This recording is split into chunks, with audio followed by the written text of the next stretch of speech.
Battle of Franklin, Hood's blunders and catastrophic disaster at Franklin.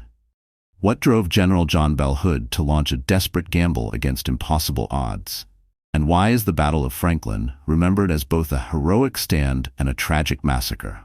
The story of the Battle of Franklin is a gripping tale of ambition, mistakes, and human sacrifice. General John Bell Hood, a man driven by both fiery determination and the weight of past failures, took the reins of the Confederate Army of Tennessee during one of its darkest hours.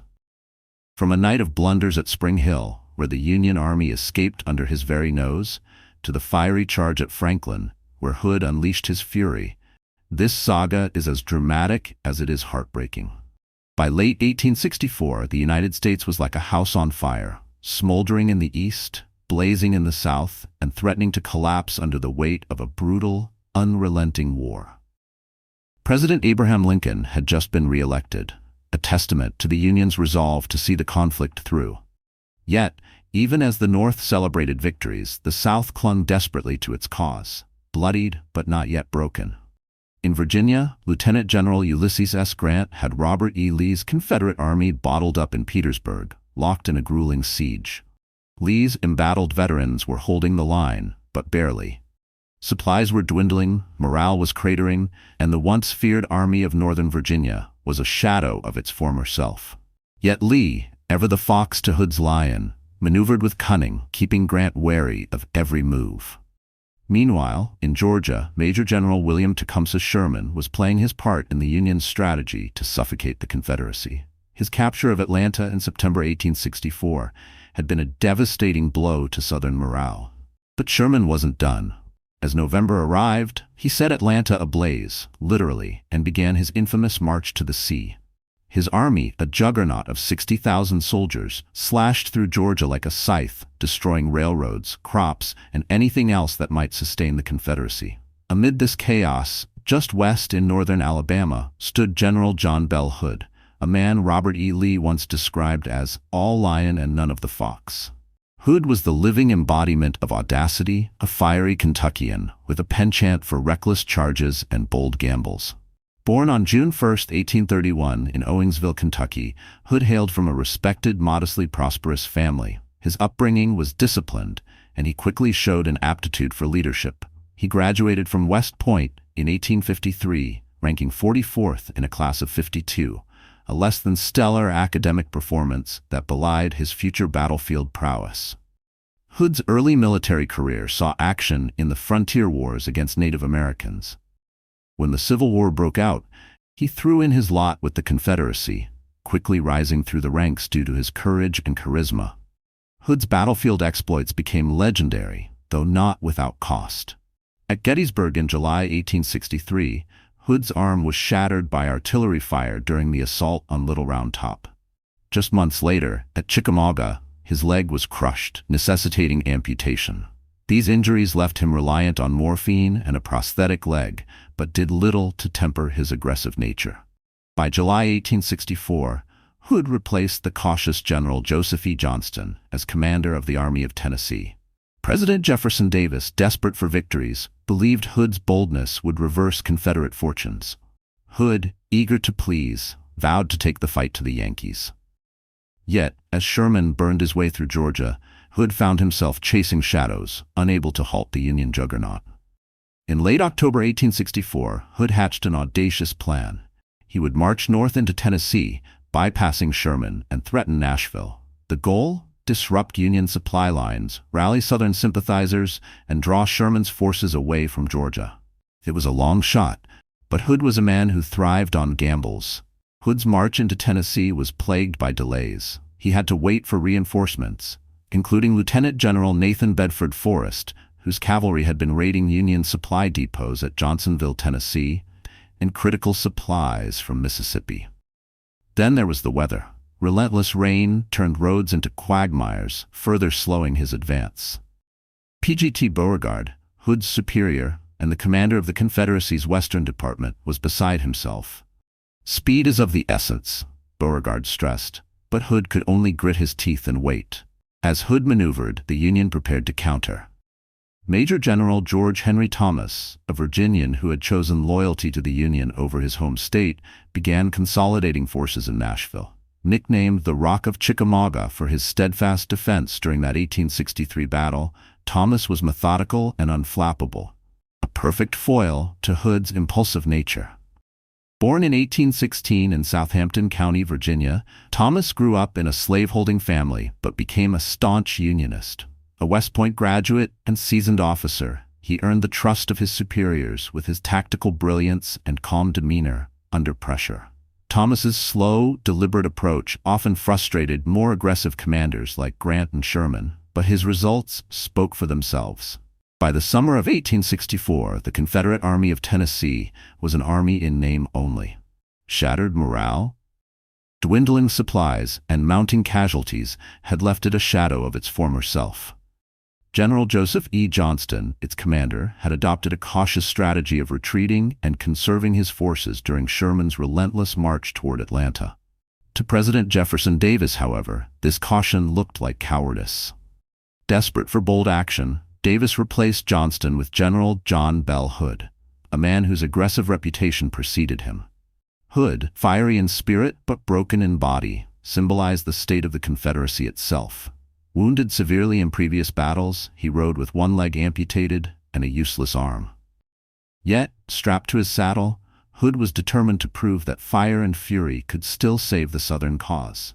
In accepting command, he condemned Johnston's inaction and vowed to turn the tide. His strategy, however, would soon raise questions about whether his aggression outpaced his judgment. Hood envisioned a campaign reminiscent of Stonewall Jackson's brilliant Shenandoah Valley maneuvers in 1862, relying on speed, surprise, and audacity. Yet, cracks appeared even before the campaign began. The Army of Tennessee, hungry and poorly equipped, trudged onward with short rations and countless men barefoot. Hood promised his troops he would only engage under favorable conditions and avoid frontal assaults on fortified positions. Yet, memories of Atlanta, where Hood's repeated attacks had cost the army 20,000 men, lingered. Many questioned whether their commander's promises were genuine or hollow rhetoric. As Hood's 38,000 men advanced, they marched in three main columns, each led by a unique personality. Major General Benjamin Franklin Cheatham. A Tennessean with a hard-drinking reputation, Cheatham was a grizzled 44-year-old veteran. He had a storied career, fighting in nearly every major battle in the Western theater. Known for his casual demeanor and fondness for the bottle, Cheatham's leadership was often overshadowed by his fiery temperament. His clashes with Hood would soon prove costly. Lieutenant General Alexander P. Stewart, another Tennessean, 43-year-old Stewart was a more reserved figure. A brilliant tactician, Stewart had served in nearly every major engagement in the West. He commanded respect for his calm demeanor and battlefield experience, but often struggled under Hood's demanding leadership. Lieutenant General Stephen Dill Lee. At just 31, Lee was the youngest lieutenant general in the Confederacy. A South Carolinian and West Point graduate, he had earned his reputation through decisive actions in earlier battles. Despite his youth, Lee's confidence and competence made him a rising star, though even he would find Hood's campaign difficult to navigate. The three corps were to rendezvous at Mount Pleasant, Tennessee, before advancing another 12 miles to Columbia, where they would cross the Duck River. Hood aimed to isolate Major General John Schofield's Union force of 30,000 from General George Thomas in Nashville, cutting off Schofield's retreat and annihilating his army. For the Federals, Hood's delay in Alabama had been a godsend. George Thomas, the Rock of Chickamauga, used the time to organize defenses in Nashville and position Schofield's troops to delay the Confederate advance. Schofield, a West Point graduate and sharp strategist, had warned Sherman during the Atlanta campaign that Hood would hit like hell when least expected. Yet, despite his tactical brilliance, Schofield's reputation among peers was mixed. His self-promotion often alienated fellow officers. As Hood's army marched, Schofield kept a watchful eye, aided by the Union cavalry under the tenacious Major General James H. Wilson. Schofield's goal was simple: delay Hood long enough to fortify his position north of the Duck River. By November 22, 1864, Hood and Schofield were locked in a race to Columbia. Hood's left flank, protected by Nathan Bedford Forrest's cavalry, harassed the Union rear, but Wilson's cavalry kept them at bay. On November 24th, Jacob Cox's 5,000 men reached Columbia first, securing the vital turnpike and digging in. By the time Hood arrived, Schofield's army had entrenched positions south of the Duck River. Unable to assault Columbia directly, Hood devised a new plan. He would cross the river upstream, cut off Schofield's retreat, and trap him near Spring Hill. However, Union cavalry reported Forrest's movements to Schofield, who sent reinforcements to hold Spring Hill. Colonel Emerson Opdyke, a tough disciplinarian, repulsed Forrest's initial attack. Meanwhile, Confederate divisions under Patrick Cleburne, William B. Bate, and John C. Brown prepared to assault the Union line. Poor reconnaissance and communication caused confusion, exposing Cleburne's flank to devastating artillery fire. Bate and Brown, reluctant to attack without clear orders, hesitated, infuriating their men and leaving Schofield's escape route intact. Imagine this. Hood's Army of Tennessee had marched hard, converging on Spring Hill from various directions in a precarious maneuver designed to cut off Schofield's retreat. By mid-afternoon, Hood's lead elements were in position, and his officers, eager for action, awaited orders to block the turnpike. Yet, for reasons as mysterious as they were maddening, no such orders came. As if the absurdity wasn't enough, Cheatham's men approached the Columbia Turnpike at a tantalizingly oblique angle, camping parallel to the road instead of across it. The result, the lifeline Hood was desperate to sever, remained wide open, a glaring invitation for Schofield to slip away. The oversight might have been forgivable had Hood not arrived at the Absalom Thompson house around 7 p.m. and proceeded to compound the errors. At the Thompson house, Hood convened his top officers for a strategy session. It was a surreal scene. The house, dimly lit by flickering oil lamps, echoed with voices and clinking glasses. Hood, ever the picture of martial grit, sat at the head of the table, his crippled body bound to his chair like a man chained to his own ambitions. The meeting began with shock. Hood seemed strangely unconcerned by earlier failed attacks by Major Generals William Bate and Patrick Cleburne, both of whom had fumbled opportunities to close the turnpike. His officers, expecting a tirade, were instead met with calm, and then stunned silence as Hood announced they would wait until dawn to attack. Whispers circulated among the officers. Was Hood exhausted? Drunk? Distracted by the charming but enigmatic Mrs. Jessie Peters, a local widow whose fascination with Confederate officers was matched only by the rumors that she had once shot one in 1863? Hood's reasons remained unclear, but his decision would haunt him. As Hood mulled his options, Schofield was anything but idle. Wide awake and gripped with anxiety, the Union general knew he had to act fast. By 7 p.m., orders were issued. His men would begin a silent, nocturnal march northward along the turnpike. Every precaution was taken. Artillery wheels were muffled with blankets, commands were whispered, and wagons crept forward like shadows. Across the fields, Confederate soldiers warmed themselves by fires so close that Union Captain James A. Sexton could see their outlines against the flames. We could hear their canteens rattle and see their officers moving about. Sexton later wrote, "The surreal proximity added an almost supernatural tension to the night. Twice during the night, messengers burst into Hood's quarters with alarming reports. Union troops were moving on the turnpike. Hood, unperturbed, passed the matter to his corps commander, Major General Benjamin Cheatham, who handed it off to Major General Edward Allegheny Johnson. The barefoot Confederate private who delivered the news found himself berated by Johnson for waking him at such an ungodly hour. Johnson eventually rode out to investigate, but astonishingly reported the road empty. Did Johnson even reach the turnpike? Was he asleep, blind, or merely incompetent?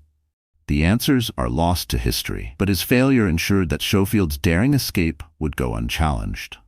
By dawn on November 30th, the scale of the debacle became clear.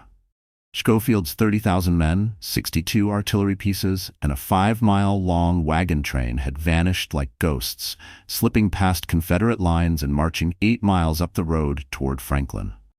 The realization struck Hood's army like a thunderclap.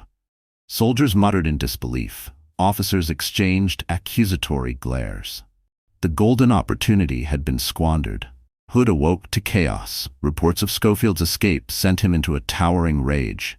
Storming into his morning meeting, he unleashed a torrent of anger that could have scorched the Tennessee hills. "What in the hell happened?" he roared, his voice trembling with fury. "How did an entire army march through my lines?" Cheatham, caught in the crossfire, attempted to explain that orders were unclear and his men were too exhausted to act. Hood was having none of it. He slammed his fist on the table, demanding to know why no brigade had been posted across the turnpike. "I told you to block the damn road," Hood bellowed, his eyes blazing. Cheatham shot back, equally livid. "You gave no such order, sir. And if you did, it came too late to act." The room erupted in accusations and recriminations. Hood's fury eventually spilled over to the entire army. He blamed his officers for incompetence, his men for losing their fighting spirit, and even his predecessor, Joseph E. Johnston, for softening the Army of Tennessee with his defensive tactics. "This army has forgotten how to fight," Hood thundered. In all this, not once did Hood blame himself.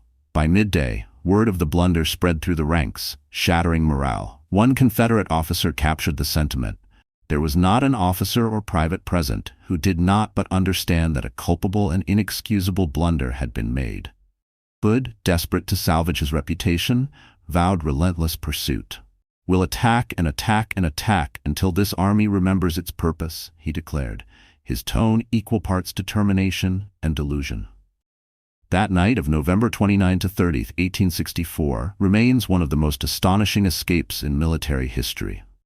Schofield's army, moving in eerie silence under the noses of their enemy, left Hood's force humiliated and demoralized. Hood's decision-making, or lack thereof, would be scrutinized for generations, with some blaming his physical pain, others his temperament, and still others the omnipresent specter of failure that seemed to haunt the Army of Tennessee. For Hood, the escape at Spring Hill would be the prelude to the disastrous Battle of Franklin, where his aggressive pursuit would lead to staggering Confederate losses. But for one freezing night in Tennessee, it was Union ingenuity and Confederate incompetence that defined the story. Determined to restore his men's fighting spirit, Hood ordered his army to pursue Schofield up the Columbia Turnpike toward Franklin. Leading the chase was Major General Patrick Cleburne, the Stonewall of the West. An Irish immigrant who had settled in Helena, Arkansas, Cleburne was adored by his men for his valor, fairness, and wit. But Confederate politics had denied him the promotion to corps command he so richly deserved. The reason? A meeting in January 1864, where Cleburne shocked his peers by suggesting the unthinkable: arming and freeing enslaved people to fight for the Confederacy. "Slavery," Cleburne declared in his thick Irish brogue, "is our Achilles heel. It's an embarrassment, a weakness, and a moral millstone. If we rid ourselves of it, Lincoln's party will lose its argument, and we may just secure foreign support." The room froze. Joseph E. Johnston, the Army commander at the time, ordered the matter buried, but word leaked to Richmond, causing an uproar. Cleburne's military genius couldn't be denied, but his political daring ensured he'd never rise higher. Meanwhile, Schofield and his Union forces reached Franklin, a small town nestled in a tight bend of the Harpeth River, 18 miles south of Nashville. Franklin was an idyllic place with rolling hills, scattered farms, and the stately Carter House perched on a commanding rise. But as Schofield surveyed the terrain, he realized he couldn't risk being caught mid-river crossing by Hood's vengeful army.